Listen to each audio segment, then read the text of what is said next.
It is the eve of the feast of St. Norbert, and this is the abbey where I entered into the family of St. Norbert. As it happens, years ago I was with a friend of mine who had become a Catholic. He was a Welsh Baptist, a Welsh-speaking Baptist, and he has also become a Premonstratensian, and he is to be ordained on Monday to the priesthood in Chelmsford. They have a good priory there. This then is full of memories and indeed graces, because in the early 90s there were many things happening here. There were all-night vigils, and this is precisely a day when it would have happened, the first Saturday of the month. They would start and go on all through the night. Hundreds and hundreds of people from different parts of Ireland. The motive was to pray for peace, and it actually worked, because there was serious trouble in Ireland at the time, and it could have got far worse. And so here we have the various places where prayer would happen. On the large green outside there would be healing events, and they were quite important. They would draw not hundreds but thousands in midsummer. And I remember, as I look up into heaven, that there were things that would go on, because one time in midsummer we had prepared the altar outside, and there was to be Eucharistic adoration going on all afternoon into the evening, with prayer for healing for the sick. And it was going to start to rain, and it was becoming very menacing, far more menacing than this. And the prior who used to organise these things, Father Oliver, whose picture I have on my desk at home, a holy man, he got us all to bombard heaven at the same time. We shall pray that the rain will be kept off, so they could protect the Blessed Sacrament outside. And lo and behold, in all the area around there was rain, but the clouds opened over the altar area outside, and rays of sunlight came down upon it, and the rain kept away from the altar all afternoon into the evening, until it was time to depose the Blessed Sacrament and bring it back into the church. And then all heaven opened and it poured, and miracles of healing were happening all through the afternoon. And then these vigils, the all-night vigils, they were coming from different counties of Ireland, and the intensity of prayer was something else. Those who were there were all ages, and they weren't just senior citizens, they were all ages, including children, and things would happen. And what would happen around midnight or just before was that we would have a procession outside, and we would do things to indicate our love of our Blessed Lady, because it was all very Marian, first Saturday of the month, of course. And what we might do, we would wave handkerchiefs at our Blessed Lady, or raise candles to her between the decades of the Rosary, while processing all round the grounds and singing Ave, Ave, Ave Maria, and so on. And we would wave these, and things might happen at that point. We would be indicating our love for our Blessed Lady, and she might reply, because at that point we would sometimes have strange things happening, notably an inexplicable perfume of roses and incense coming from nowhere at that point, and that was not coming from any human source. And then things would happen. We would come out of the cloister area,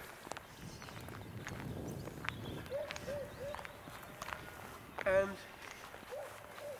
because the church would be at the other end there, you can't see it very well, and we would go out in procession, and we would take with us the large statue of Our Lady of Fatima, which normally would be very close to my cell on the landing, and it would be put on this stretcher affair, and 4 strong men would carry it. And there we had got to that point at one stage, just outside. I was just behind because I was only a novice at the time, and there they started to carry it, and I saw that they were having a job. They couldn't hold it, and the procession couldn't start. Eventually they did start, and they started praying and chanting, and they got down somewhere around halfway, and the same thing happened again. They couldn't control this, and I heard Michael Cassidy, who was organising it all, he was looking back at one of the other strong men of the 4 carrying it, and said something to the effect, "Do you find this yoke very heavy?" And he did, and they couldn't understand why this only statue was actually far heavier than it should have been, and they couldn't carry it or manipulate it. So on it went, and they eventually got down to the grotto down there, and things happened there as well. We were in prayer, finishing off that particular part of the rosary prayers and accompanying prayers, and we all felt a strange cushion of heavenly peace. It wasn't just human. And a friend of mine who lives just up there in Oldcastle, he and his wife were there.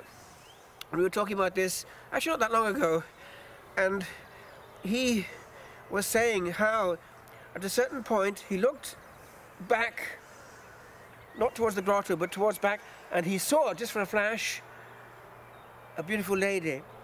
Now, when it came to dawn, the crowds had gone away, and I was with Father Oliver, the prior, and Michael Cassidy, who was organising it all, and we were there having a cup of tea, and I heard what they were saying to each other.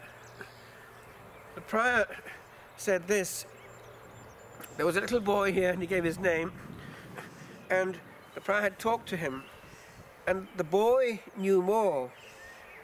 He'd seen that at that point there, when it started to happen, and then at the same point there, where again it happened, they couldn't control it, the weight of the statue, he saw that Our Lady was there on that stretcher physically, and her weight therefore was weighing down on it. And then when it got down to the grotto, he again saw her, but that time he could see her on a cloud above us all, and she was in a light of joy, beaming with joy at us and blessing us from there where she stood over us. And that would explain the cushion of immense peace that we all felt at that point. But the child saw her. Of course, children see things that we can't because they're innocent. The prior, of course, didn't want all this to be known, but the prior's long dead, and a lot of these people are now long dead, and the abbey is closed. So I'm a living memory of this. When I was a novice, it was happening, and things were happening all the time. Actually I was there when it was blessed.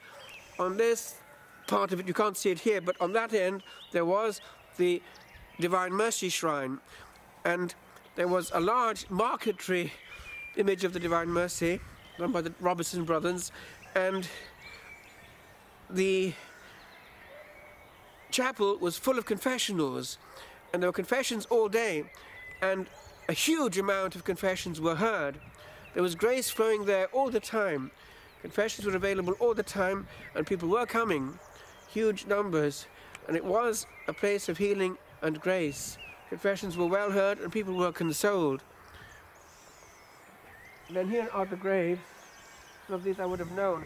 I was at the burial of Father Brady. He was young. He would have been roughly my age, and he never had good health. Reverend Bernard Brady, more commonly known as Barney, but a very simple and loving young priest who had very bad health. And in the end, he was amputated of 1 or 2 legs, but always smiling and never complaining. And there you've got the name of my novice master, who then became prior, Father Gerard Cusack, although actually his body is in his own village of Bonneau. And on they go. And so these were our brethren.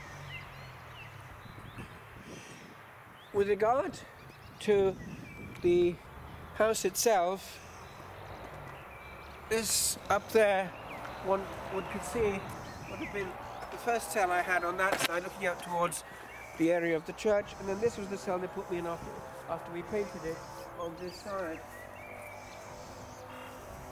And it would have been,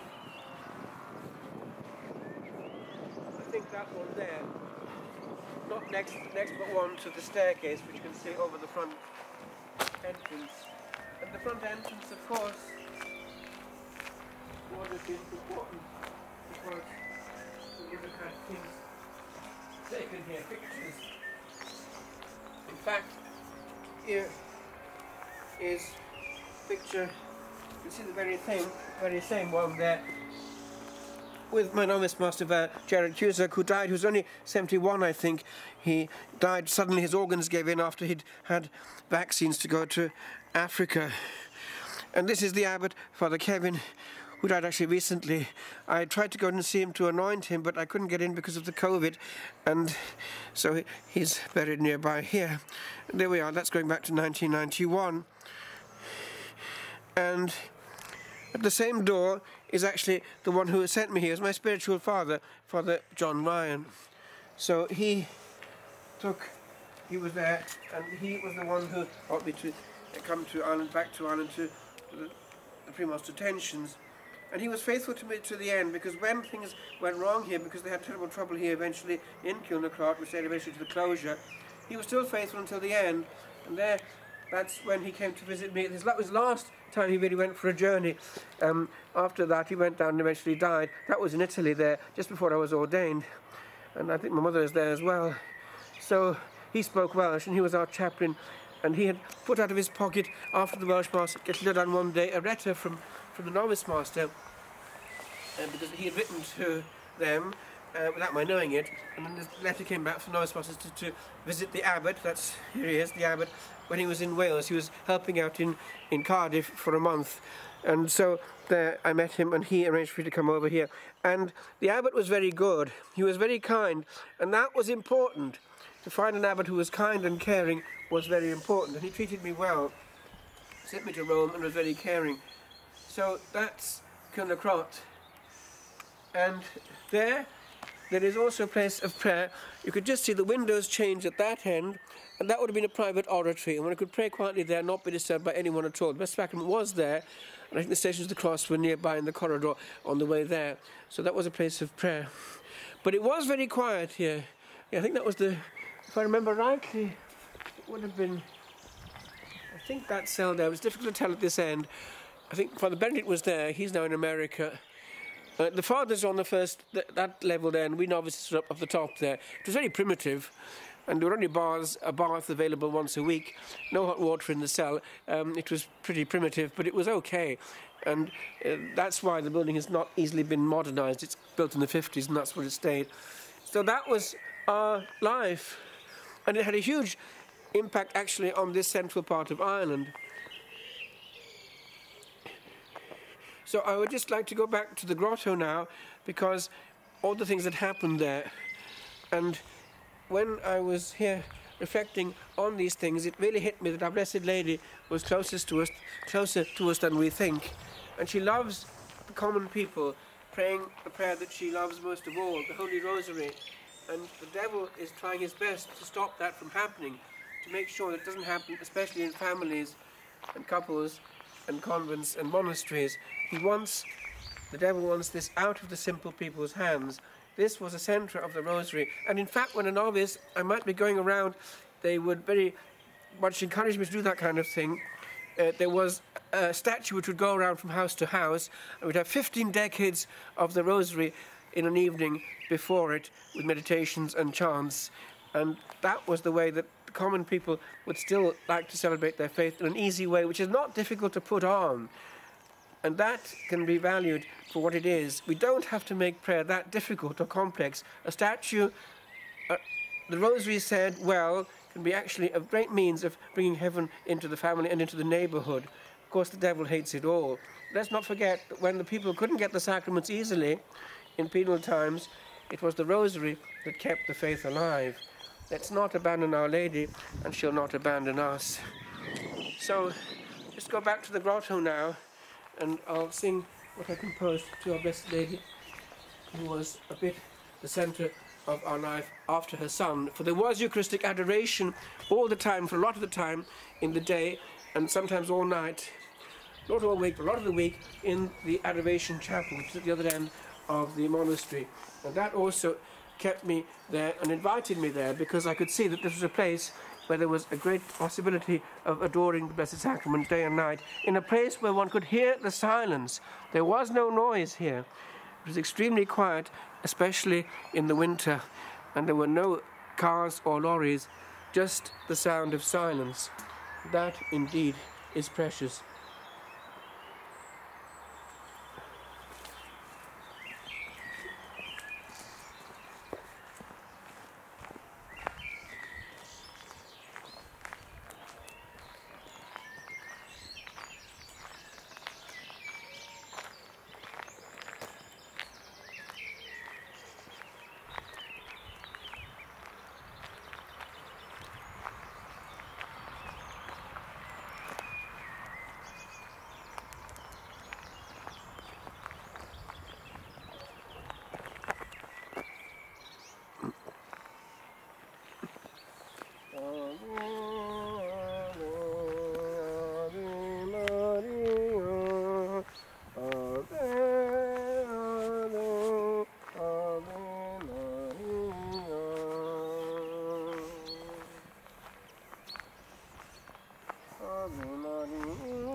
As it happens, this is also the eve of Corpus Christi, and on the eve of Corpus Christi we would always have a huge Eucharistic procession from the church to here, and we'd have Eucharistic benediction in front of the grotto.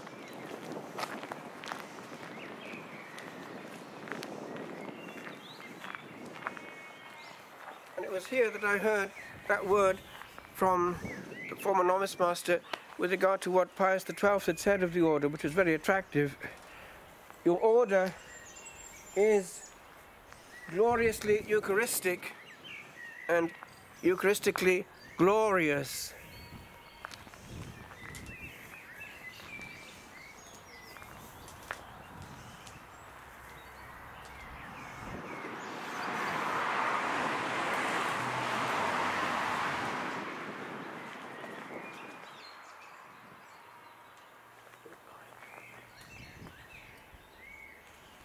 Now it is in the hands of another community which has another name, so it is still a place of prayer.